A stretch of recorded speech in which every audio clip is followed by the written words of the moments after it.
Doctor Manmohan Singh इस दुनिया को अलविदा कह गए हैं। आज पूरा देश जो है उनको याद भी कर रहा है और सबसे जो अहम है उन्होंने जो काम किए, जिस तरीके का उनका स्वभाव था और जिस तरीके से वो अर्थशास्त्र में एक अलग ही उनकी पहचान थी, एक अलग ही वो था, तो आज पूरी दुनिया, पूरा देश आज जो है उनको याद कर रहा है। अब हम आपको मिलवाते हैं उन्हीं के साथ पढ़ने वाले जो उनके दोस्त जो उनके साथ पढ़े हैं। हालांकि ज़्यादा लंबा उनका नहीं रहा, लेकिन दोस्ती बड़ी गहरी थी। आज हम जानेंगे कि उनका जो स्वभाव था, क्योंकि स्वभाव का ही सबसे ज़्यादा जिक्र हो रहा है कि वो बड़े शांत स्वभाव के थे, जिसी के चलते वो लोगों के दिलों पर राज करने लगे। हमारे साथ उनसे बात करने के लिए हंसराज जो उनके दोस्त मौजूद हैं। सर, हम 1952 में हिंदू कॉलेज अमृतसर बीए इकट्ठे पढ़ते थे, 2 साल इकट्ठे रहे। लेकिन हमारी दोनों की दोस्ती बहुत हो गई क्योंकि हम टॉपर थे क्लास में। तो हमारे जो टीचर थे, प्रोफेसर, वो कहते थे आप मुश्किल सवाल मैं आपको दूंगा, आप उनको हल करो और उनका सलूशन स्टूडेंट्स को बताओ। तो हम दोनों बैठ के मिलते थे हफ्ते में 3-4 दिन और सवाल निकाल के फिर सलूशन, हमारी दोस्ती बढ़ गई। और 2 साल बहुत अच्छे रहे, बहुत जेंटल थे वो, कोई पार्टी वोल्टी नहीं करते थे, अपना बस अच्छे मार्क्स हैं यही हमारा ध्यान था दोनों का। इसके बाद मैं अमेरिका चला गया, ये पंजाब यूनिवर्सिटी इकनॉमिक्स में होशियारपुर से की और फिर उन पॉलिटिकल कैरियर्स बहुत मेरे उनको नहीं पता, लेकिन अखबारों में पढ़ता रहता था। जब आप अखबारों में पढ़ते थे उनके पॉलिटिकल करियर के बारे में, तो कभी मुलाकात करने का आपने सोचा? हाँ, मैंने मुलाकात नहीं की क्योंकि मैं उधर दूर था।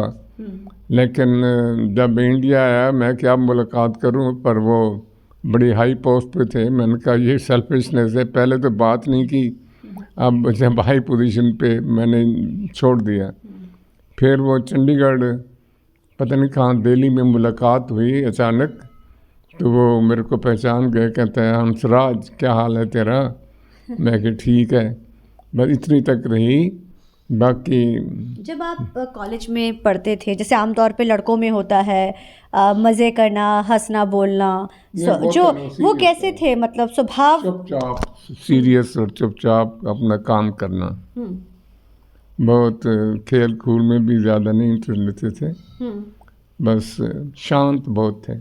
जब आप दोनों बैठ के पढ़ते थे, सवालों को सॉल्व करते थे, तो कभी ऐसा होता था कि आप दोनों में कोई कंपटीशन टाइप होता था कि नहीं हम फर्स्ट आएंगे, जैसे दोस्तों में जो चीज़ें होती हैं? नहीं, कंपटीशन बिल्कुल नहीं था, प्यार था। प्यार में जैसे एक नोक झोंक होती है, दोस्तों में वो कभी वो वैसे? ना कुछ नहीं हुआ। बिल्कुल शांत रहते थे। हाँ। कितना, मतलब पढ़ाई में तो जैसे वो पता ही है, क्योंकि उनके जैसा प्रख्यात तो अब अर्थशास्त्री नहीं है, लेकिन जिस तरीके से वो पढ़ते थे, जिस तरीके से उनको कॉलेज में रहता था, तो बड़े पंचुअल थे। कैसे थे उनकी आम जिंदगी, कैसी थी उनकी दोस्ती यारी, कैसी थी? लड़कों से बहुत घुलते मिलते थे या बहुत रिजर्व रहते थे? कैसे रहते थे वो? ये मोस्टली रिजर्व रहते थे, लेकिन मेरे पास खुल के बात करते थे और हम इकट्ठे बैठ के, क्योंकि सवाल का जवाब ढूंढना, सलूशन निकालना, इसलिए ज़्यादा अच्छा। जब आप लोग दोनों आपस में बैठ के बातें करते थे तो सिर्फ पढ़ाई की बातें होती थी? हाँ, पढ़ाई की बस, उसके सिवा कुछ नहीं। तो आज उनको कितने उससे विनम्र मन से आप याद कर रहे हैं, क्योंकि अब तो हाँ, मैं तो प्रे करता हूँ परमात्मा उनकी आत्मा को शांति दे और दोबारा भेजे इंडिया का काम करने के लिए। ठीक है सर, ठीक है, थैंक यू सो मच। तो ये थे हमारे साथ बात करने के लिए उनके दोस्त जो उनके साथ पढ़े, और उन्होंने भी यही कहा कि बेशक वो कॉलेज लाइफ में थे, लेकिन वो वैसे ही शांत स्वभाव के थे। मकसद सिर्फ एक था, पढ़ाई और आगे बढ़ना। कैमरामैन अजेंडा के साथ चंडीगढ़ से TV9 के लिए अमनप्रीत कौर।